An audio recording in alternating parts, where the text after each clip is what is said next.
So just a quick overview. So to start in, like, what is it, right? So we talk about MapHabit, and what is it? It's an application. It's an application that can be used on a tablet. It can be used on a phone. It can be used paper-based. And so it's really has multiple formats that you can utilize it. So think about it as a visual schedule. So if you look at this over on the right-hand side where we show, someone putting together a car seat. So visual schedules have become a part of our world and our lives, specifically in the intellectual disability world. So each of the steps are like a slide, if you will. So if you think about just our PowerPoint we have here in front of us. So each slide contains the data, the directions, and can have the video and audio attached to each individual slide to walk them through each individual step. So just talking about the ways that we utilize it in our life. So we use it for supported independence for living, both with activities of daily living. We also use it in my daughter's learning environments, and we use it in that preparation for transition and employment opportunities. So looking at ways, think about it as building skills, using everything we know about visual supports, but in an automated format where we can include video and we can include audio. We know best practice for so many individuals with intellectual disabilities is to utilize those visuals, but how do we put it in their pocket? How do we put it in their hand? How do we help them be successful by supporting them and not doing? And so that's really the focus of MapHabit, is to look at that piece of it. So this is just looking at the activities of daily living that we view as areas, all areas that maps can be built to be utilized to support the individual. So as much as possible, we want to support each individual self-advocate in building their own maps and building those maps with their team.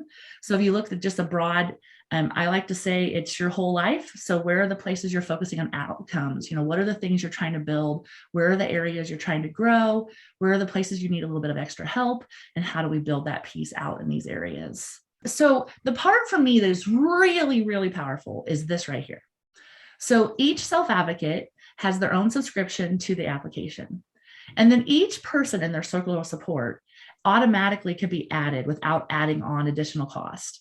So each person, so when we look at it from home to school to therapist to case manager, et cetera, each of those individuals can be on, see the same maps, create maps, schedule maps, and support the individual through this one platform. And so that's the powerful, powerful piece to me, because how many times do we play the telephone game with the professionals in our lives where we're trying to make sure we're all doing things in the same way? Because the thing we also know, in addition to visual supports, we need consistency of care. And we need to know that when we're learning a skill and we're building those areas, that it's the same by each person. So we are fully funded fully contracted with the state of Missouri for the Division of Developmental Disabilities. So we are waiver approved. So if you do have a Medicaid waiver, you can request that through your case manager as a service. Of course, you have to go through your ISP process and look at what outcome the individual's working in. And we have a great sheet there to show you some of the outcomes that if you have something, if you're looking for something particular. So it is a monthly subscription fee. We have a initial cost. If it depends on whether or not you need the tablet or not. If you have a tablet already that you can utilize, we don't need to go ahead and request that as well. But we can request a tablet, and then the monthly cost is $50 in the state of Missouri. Is that with or without the tablet? The tablet is a different piece, but it's all funded under the assistive technology code.